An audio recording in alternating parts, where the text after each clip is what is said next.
Well, we're still in the St. George area. The Color Country Model Railroad Club. They're a fun bunch. Yeah, I wonder why they call this Color Country. Couldn't imagine why. The red against blue is pretty amazing. This is an area called Kayenta, but we're heading up to a different part of town, a little bit north of town, Coral Canyon. That's near Washington. Near Washington, also aptly named, but there's a couple of just amazing garden railroads up there. This is Red Mountain. Aptly named. Very apt. You know, the video just never quite...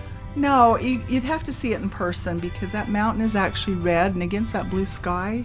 And that sage green, it's just stunning. Just absolutely beautiful.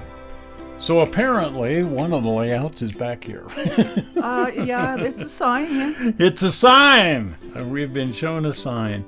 This is one of our favorite layouts in the area, Dick and Laurie Saunders. So you guys just get in town, or you've been doing this for a couple of days? We've been doing this for a couple of days. Well, you're looking pretty good. Yeah. Considering you've been, under the stress of going to railroad after railroad. Well, I'll tell you what. I like the way he has this layout. Yeah, the terraces. Right, it's beautiful. And that's been a big inspiration for what we're doing. We always wanted to do an elevated railroad just because at a certain point in time, crawling around on the ground on your knees just isn't really an option anymore. No, not even. But he's got the perfect setup here where he's built into this this hillside to have this beautiful terrace here for his garden railroad. Right. And man, that works out great. It's just beautiful. I like the Western theme that it has. You know, it reminds me of the old Frontierland at Disneyland. It does, just the Old West. I mean, it doesn't look like the old, but it does. Oh, I mean, it's whimsical Old West. It's whimsical Old West, just like the original Frontierland at Disneyland. Right. I just absolutely love this.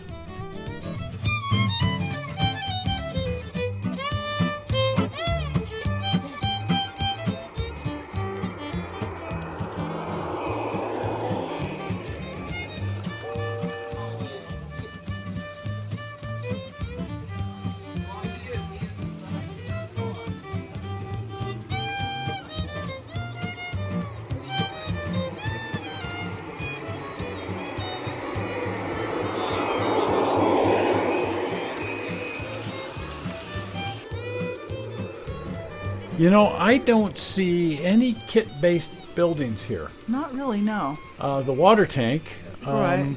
but realistically, all of this stuff is scratch-built, I think. Yeah, it looks like scratch built to me. And the same with the little ore cars, and a lot of the cars, they're all made of wood, and most of these structures are wood as well. Right? And that's really neat. That's another one of the really, really cool features of this railroad. Is you're not seeing things you've ever seen before. Right. That's why I love it so much. Yeah, this is such a neat railroad, and it works really well. It does. I like the way they can just sit in their porch and watch it go around. It doesn't take that much maintenance, I don't think. It doesn't seem like it. No. And they can run a couple of trains at the same time, one on the big main line back here, and then the little mining train going around. And it just goes. Yes, it just seems to just go around like a well-oiled machine. We have never seen a derailment on Nope. this railroad. I'm sure they happen. Well, not when we're around. They happen on the Union Pacific, for crying out loud, but not when we've never seen it happen.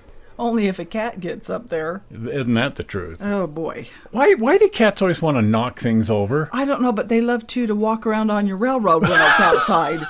I mean, all of a sudden you got a cat coming through. Yep. Anyway, check out these just amazingly cool little wood buildings. And the cacti and everything, it's just cute. I shouldn't say cute, but it's whimsical. Cute is okay. Okay. You can say cute. But he's using an outdoor grade of wood. He said what it was, and I don't think it's a redwood. I think it's a cedar. Uh-huh.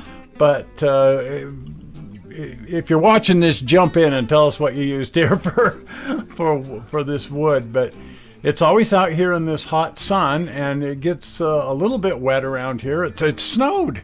Oh, really? Yeah, I was just on the weather reports. We're looking at this and we're editing it, and I'm watching the weather, and it's like now this railroad's in snow. I know it's been cold there. It's kind of unusually cold for that area. It doesn't snow there often, but No. it did yesterday. And they're using the LGB track, and that weathers really, really well.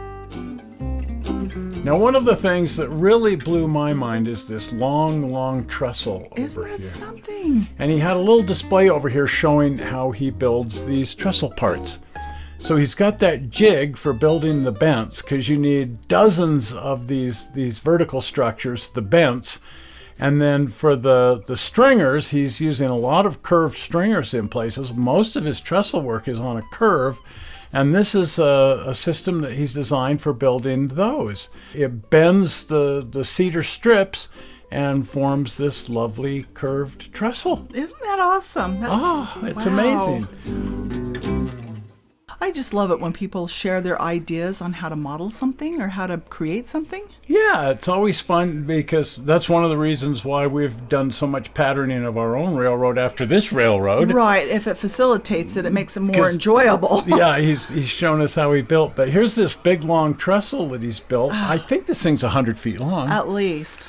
And you start saying, how in the world would you build a trestle that's on a curve that's 100 feet long? And make it accurate. And make it accurate and look really nice and make it so that it weathers really well. There you go. Well, now we know. Exactly. He showed us how.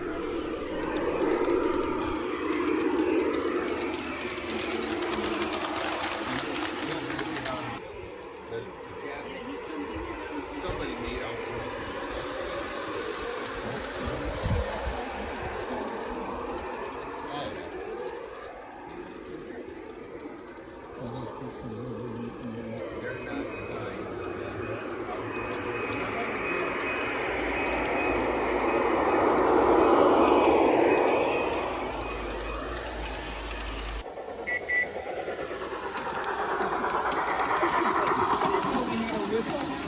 he brings it to me. And just a few hundred yards from him is this railroad. Isn't that cool? Wouldn't it be fun if they could get permission from the neighbors to put a main line between the two houses? They might just do that. You never know. It'd be about a quarter of a mile, but wouldn't that be fun? Yeah, coming through. Anyway, just here in that same neighborhood is this other really huge, amazing railroad. I really love that bridge. Isn't that amazing? Wow. It's all steel. It looks like it's welded. It's a work of art. It's a work of art. It's huge, and that's fun. And it's always fun to see kids enjoying the railroads. Oh, I just love to see them get that excited about it. Now notice he's got the exact same huge trestle. Yes. I suspect that they've been working on each other's railroads. I imagine exchanging ideas, if not getting together and building. If not actually building, they're certainly following the same ideas for building these things, because he's got even more trestles than the other railroad. I was just going to say, why not? It's perfect.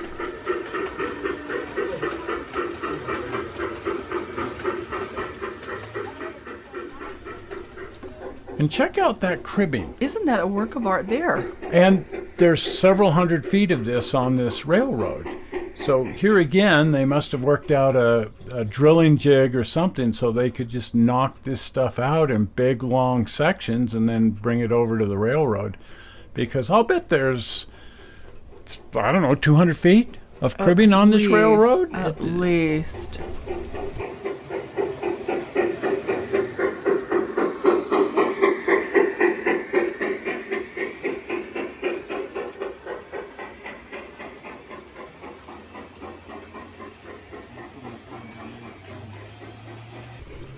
There's that early Bachmann mogul. Yes, I was going to say it looked familiar. Ours doesn't go like that because it spun its gears. Well, it will one day. We'll fix it. Yes. There's a kit available from Northwest Short Line to repair the design problem Right. with that particular locomotive. And this is the Bachmann C19. And that's a really spectacular model. And no, that one does not spin its gears or have any problems. Oh, thank goodness, because it's sure a beautiful locomotive. That's one of the best large-scale locomotives that's ever been built right there.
And you know, from up on the bluff here, the view is...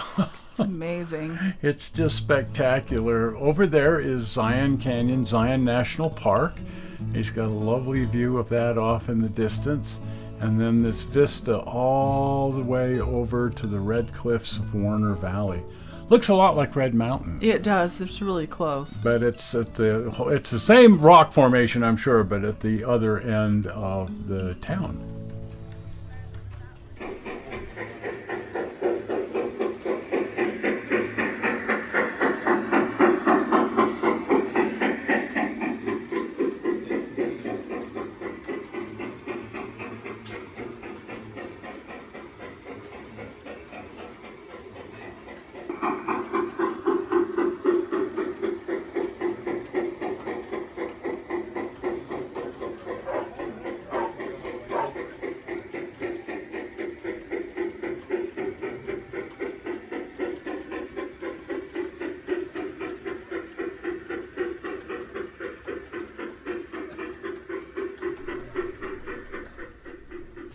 And they've got this really neat little mining town on this mountain over here. They do. Kind of a red sandstone bluff, just like the one we're sitting on right now, but a whole little western town and a complete mine scene with a little mine train going around. It's interesting. And so there's the one mine train that loops around, and then there's a little automated function here where these mine cars come out of the mine and dump into the tipple.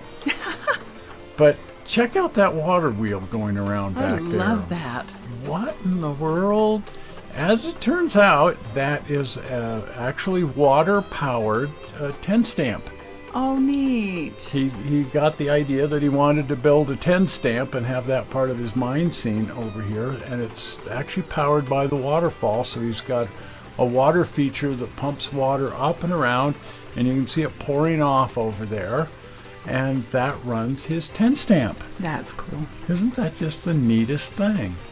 Now, I'm noticing that most of the buildings over here in the western town, not all, but most of them are the Pico Western Village. They are. And we just built one of those kits for our own railroad. We did.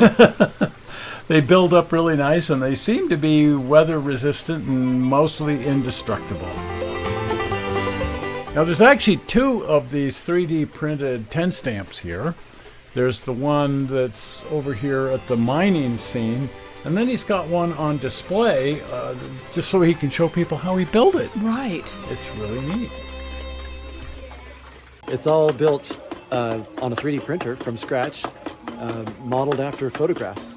So there doesn't exist any drawings anymore. So it's a unique, one-of-a-kind replica. Yeah. So did you do the 3D work on it? Yes. Yep. What software did you use? Fusion 360. It's an Autodesk product. It's excellent product. Yes. This is a Prusa printer. A what printer? Prusa, P-R-U-S-A. I have no idea how much track he's got. No, a lot. A lot comes we'll put to it that mind. way. Yeah. A lot. Yeah, I don't know how you'd even measure it because it just goes here, there, and everywhere. And then this double track main line going under the bridge right here goes into an expansion area. Yes. And so he's got plans to probably double the size of the railroad, judging from what he's roughed in. Exactly.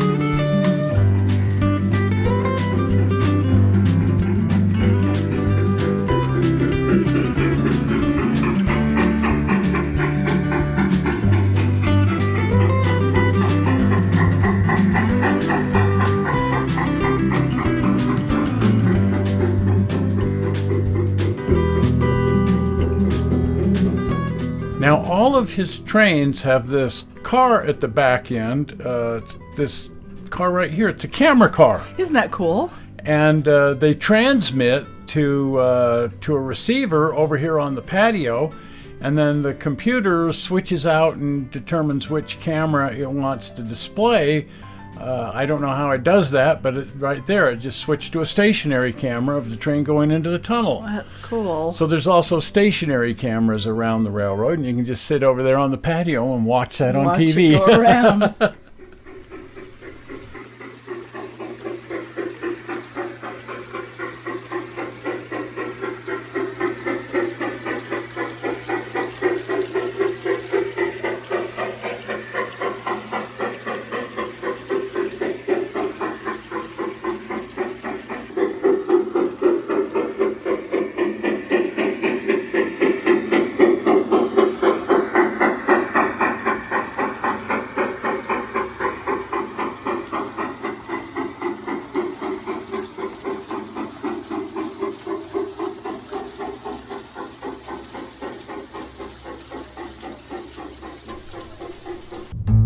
Well, next week we're still going to be here. Right, there's a few more. There's a few more railroads to look at, and you definitely want to check that out. So if you're not a subscriber, please subscribe and be notified so that you can watch the other videos by clicking on the blue button. There right it there. is. Well, we're not sure how you found this video on the internet. We hope you didn't find it boring, and we will see you here on Tuesday with something fun. See you then. Bye. Bye.